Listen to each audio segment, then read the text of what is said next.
I was recently featured on the official Google Ads LinkedIn page, and we're talking about it today. Google Ads Marketing interviewed me to learn more about the Power Pack, AI Max, PMax, and Demand Gen. They wanted to use my expertise as a Google Ads coach to help educate and inform their audience about AI features in Google Ads. Today, we're going to be walking through this post together so I can share more detailed, in-depth information with you about how you can potentially use the Power Pack or not use the Power Pack as part of your Google Ads strategy. I am the only Google Ads coach to ever be featured by Google like this, so it's pretty exciting. At the end of this episode, instead of an insider challenge, I'm going to give you an inside look at how I got selected to be in this campaign, what that process was like of collaborating with Google, because I got quite a few DMs about that. So I'm pushing that to the end in case you don't care and you just want to know about the Power Pack. But if you've been tuning into this podcast or following me online for some time, you might enjoy that inside look. I'm your host, Jyll Saskin-Gales. I spent 6 years working for big brands at Google, and now I work for you. This is Inside Google Ads, episode 91, The Power Pack. One of the key themes that you need to keep in mind when working with Google Ads today is that Google Ads is no longer a game of controlling, it's a game of guiding. What I said in relation to Performance Max specifically is, while we may not be able to directly control the way we used to, you're now guiding your campaigns, focusing on the outcomes via your conversion tracking and your bid strategy, rather than what we all used to do, which was focusing on inputs. If you've been following this podcast for some time, you've definitely heard me say that before. But this is a really key point that for some reason tends to rub a lot of Google Ads practitioners the wrong way. And it shouldn't. Change is the only constant. We know that in Google Ads. The analogy I like to use is that managing Google Ads is like parenting. We were all used to the era of parenting a baby. And with the baby, you do get to control a lot. Not everything, mind you, okay? I'm the parent of 2, I know. But you can control when the baby eats and when the baby sleeps and what they wear and what activities they do. And the baby is just like this blob that's going to follow along with you. The baby can cry sometimes or be upset sometimes or get up in the middle of the night when you don't want them to get up in the middle of the night. But at the end of the day, you are completely controlling the environment. If you don't want your baby to eat something, they're just not going to be able to eat it. If you don't want them to wear something, they're just not going to be able to wear it. Now, just like my children are growing and evolving, Google Ads is also growing and evolving. And now Google Ads is like a teenager. Try as you might, you cannot control what your teenager eats because they're not with you all the time. And try as you might, you cannot control what your teenager wears because even if you force them to wear something, the minute they walk out that door, you know they're rolling up that skirt or taking off that sweatshirt or whatever the heck teenagers are doing these days. What you can do as a parent, though, is try to guide your teenager. Sit them down to have those important conversations about your values and what you think their values should be, how to navigate difficult situations, what to do if they get into trouble. And then it's up to that teenager to go out into the world to use some of what they've learned, but also to make some of their own mistakes.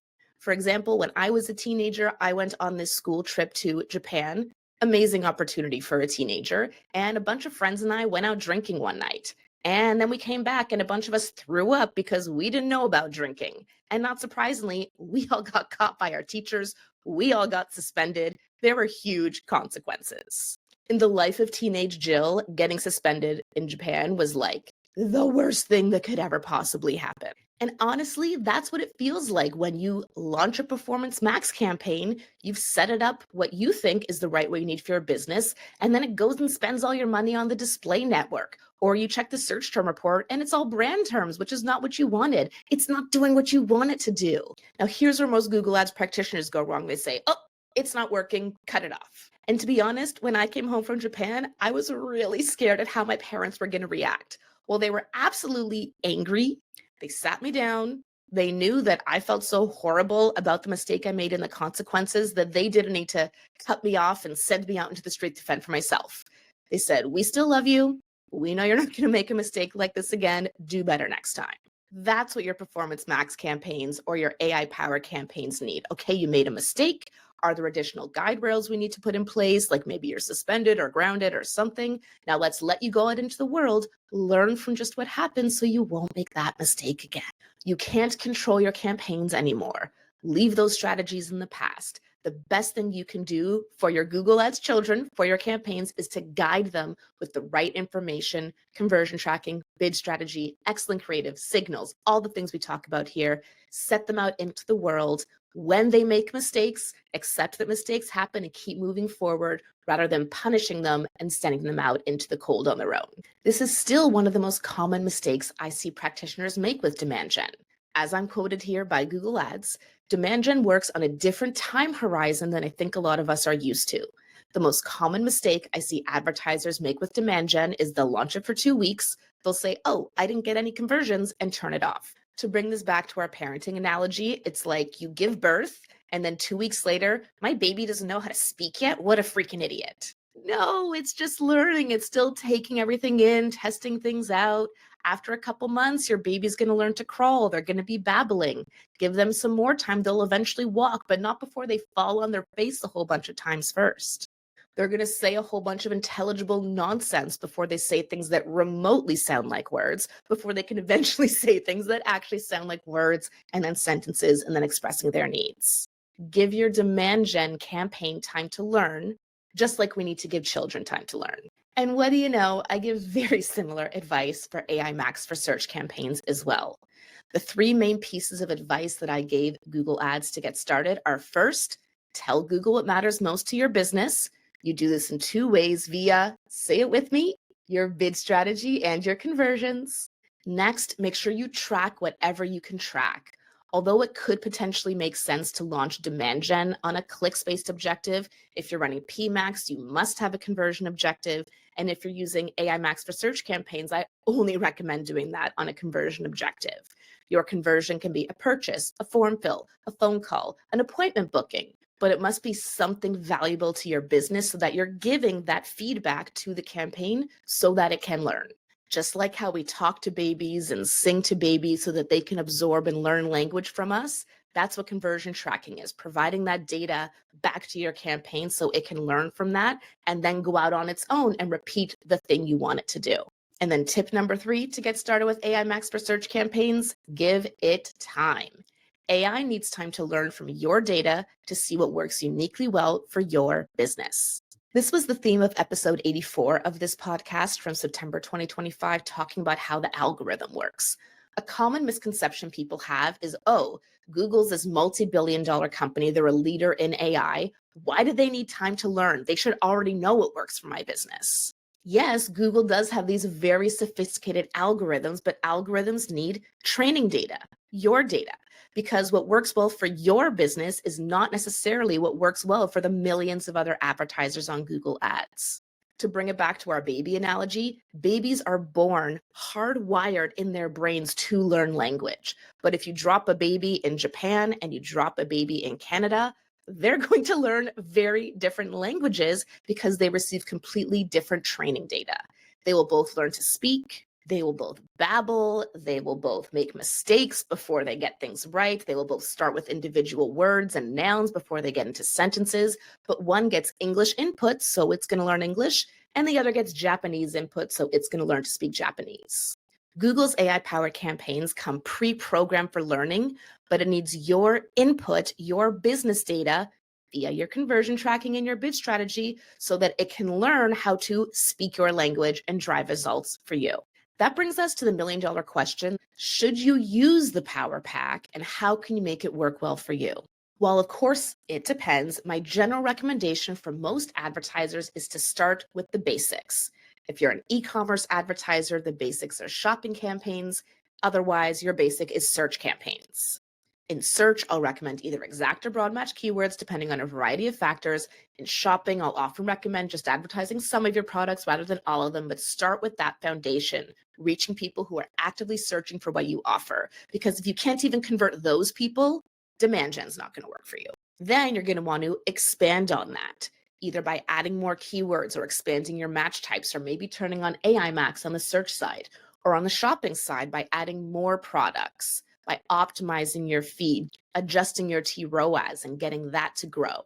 Now, once your search-based campaigns are growing, that's the time to then add in something like demand gen to reach people who are not actively searching right now. I have a getting started with demand gen framework that I've shared with my Inside Google Ads course members, so Drop a comment wherever you're watching or listening if you want me to dive into that on an episode. But demand gen then fills in to start to, I don't even want to say create demand, but just reach people who aren't actively searching but might be interested in what you offer. Now you're running demand gen and search, or you're running demand gen and shop. And if that's doing great for you, great, you can leave it as is. Or you might think, these are the building blocks of Performance Max. So if these pieces are all working well for me individually and now I want to grow, adding Performance Max on top of that could be just the ticket. In the last episode, episode 90, I spoke about running PMax alongside other campaigns versus instead of other campaigns. So scroll back one for more details about that.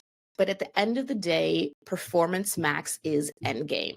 In my opinion, that's where Google Ads is going. That's where all the innovation is happening. That's what the largest, most successful advertisers are doing.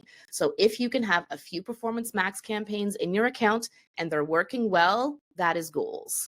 But that's like a grown-up who's gone out into the world and obviously still wants the love and affection of their parents, but just doesn't need as much guidance anymore. Start with your babies, your search or shopping, grow them into toddlers by letting them expand, hit that finicky teenager stage by adding demand gen into the mix. And then if your campaigns are ready to graduate into PMax, go for it. If not, I don't know, keep them close to home in a community college. My analogy's running out here. As I told Google Ads, there are so many different factors that can influence the success of your campaigns. But because of that, Google Ads has become so much more creative. And that's what I personally find so invigorating as someone who lives, breathes, and sleeps Google Ads every day with my clients. There's no one way to do it. There's no run right answer. And that makes it challenging, but also exciting.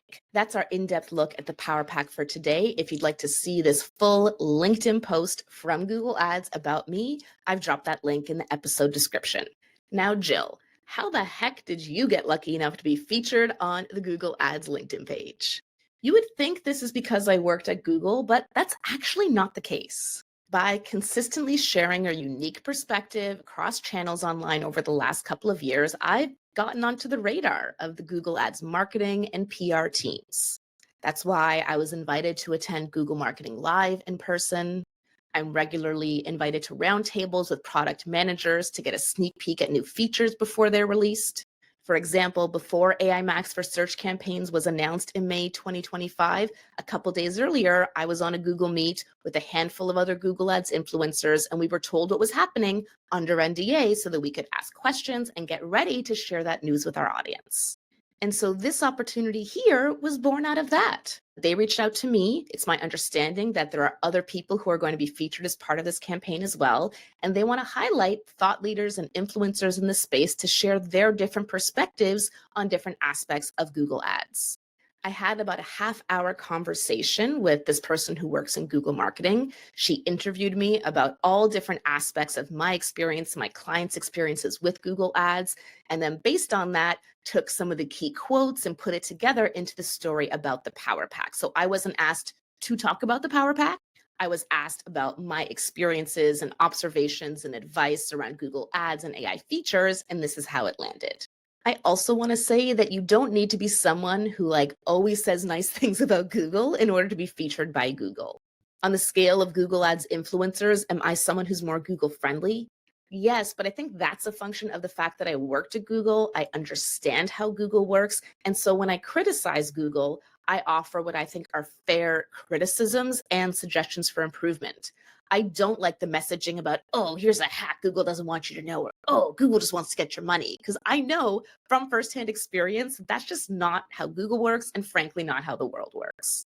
I also don't think those narratives are helpful to you to become a Google Ads expert, which at the end of the day is what you want. You want to get great results from Google Ads. Google wants you to get great results from Google Ads. And so my job here is to help that happen. Thanks so much for tuning in. Again, I'll drop the link to this LinkedIn post in the episode description. If you have any further questions at all about this or anything Google Ads related, feel free to drop a comment if you're watching or listening on Spotify or YouTube, or you can comment on any of my social media posts. I'll add your question to my list to answer in an upcoming episode.